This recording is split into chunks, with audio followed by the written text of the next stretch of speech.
straight off. Are you a part of this coalition? Okay. I'll try to decipher what you are asking me because the line is breaking. However, I am part of any arrangement, no matter whatever nomenclature or name, to remove the current government of incompetency, of insecurity, of dividing the Nigerian family between North and South out of power. I'll go into any arrangement for that purpose. That's fantastic. But that doesn't particularly answer my question. Are you part of this particular arrangement? Ada? What I'm saying is this. You see, don't panic. You see, I'm not the kind of person who keep on panicking over issues. I don't panic. I walk with my eyes wide open. What I'm saying is that today in Nigeria, we've got a government which is dividing Nigerians along North and South, dividing Nigeria along ethnicity line, and also using institutions of the state in manipulating and controlling and coercing, the opposition. For instance, I just saw a program now of the governor of Akwa Ibom, and when I saw him speak, I just pitied him because he's somebody who 2 years ago was unknown in Nigeria, unknown by anybody, who was then honored and dignified by PDP and made a governor. See him talking now, renouncing his own history, his own tradition, his own legacy. It's just a pity. So to me, coming from the old generation, I'm not really frightened by the way the current generation is moving around. So to me, any arrangement, I will be part of any arrangement of any chemistry, any configuration, whatever you may call it, if it is going to remove this government out of power, because the government for the first time in Nigeria is now a government not for Nigeria, but then for a political party. The entire government today in Nigeria is not for Nigeria, it's for political party. How do you imagine the president holding political party function of the APC in the villa, a very, very sacred place, which is the seat of Nigerian power for all Nigerians, holding party function in the villa. So you could see how low we have sunk. You could see how really the country is literally gone under Tinubu. So again, I will be part of any arrangement, anything which is going to make sure that this party is fresh out of power. I'll follow that.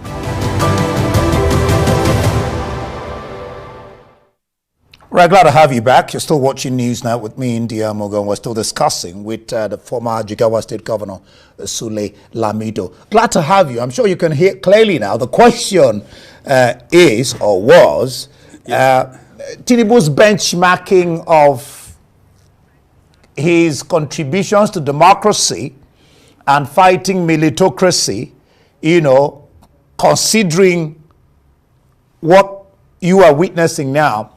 What sense do you make of his Democracy Day and that speech and what I've just said?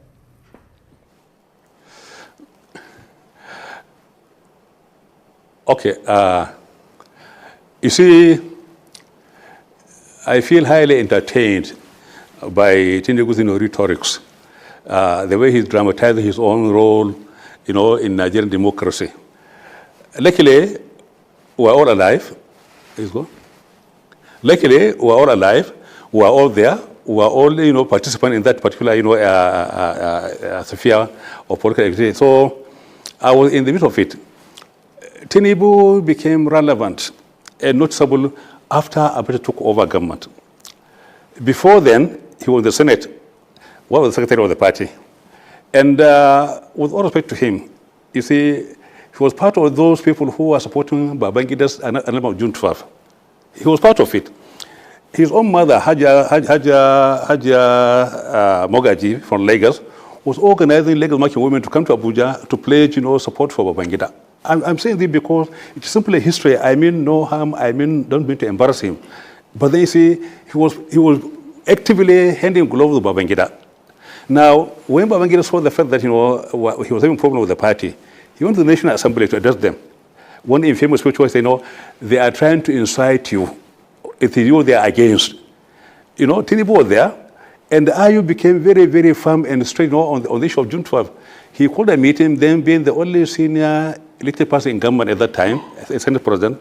He convened a meeting in Edo, in Benin. We were going there with the governor, where we went there and reaffirmed our commitment to June 12th. All right? Babangida was so angry with IU. When he came by, he removed him and put in a better arrow.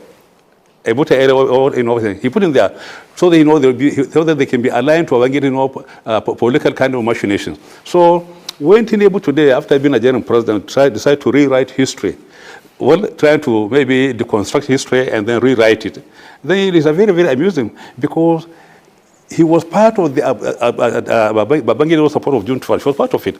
Now, it was only when Abacha took over government that Tinubu then became a so-called activist of June 12.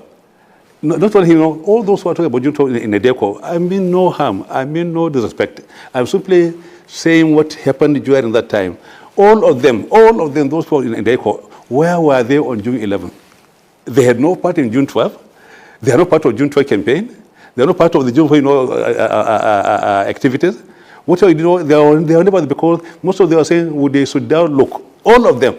Because they know believe they won't work out.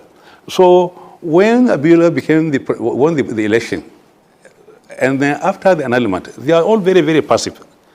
But suddenly after Abacha came on board, removing Sonekam, they became activists. They formed NaijaNews. NaijaNews was opposed to election formation. NaijaNews was something which was formed, to fight Abacha, not to fight democracy, not to fight for June 12. So whatever Tinubu is doing today is simply reconstructing history the way he thinks is going to fit his own political interests. But then obviously he was a major supporter of Babangida. Ask Babangida, ask him. So when you talk about, already June 12, what are those characters? Ebote, somebody who replaced Ayu for June 12? Who are the others? All of them. So he ran away. We stayed behind. We fought Abacha. I was detained, because of my fight with Abacha. I was detained.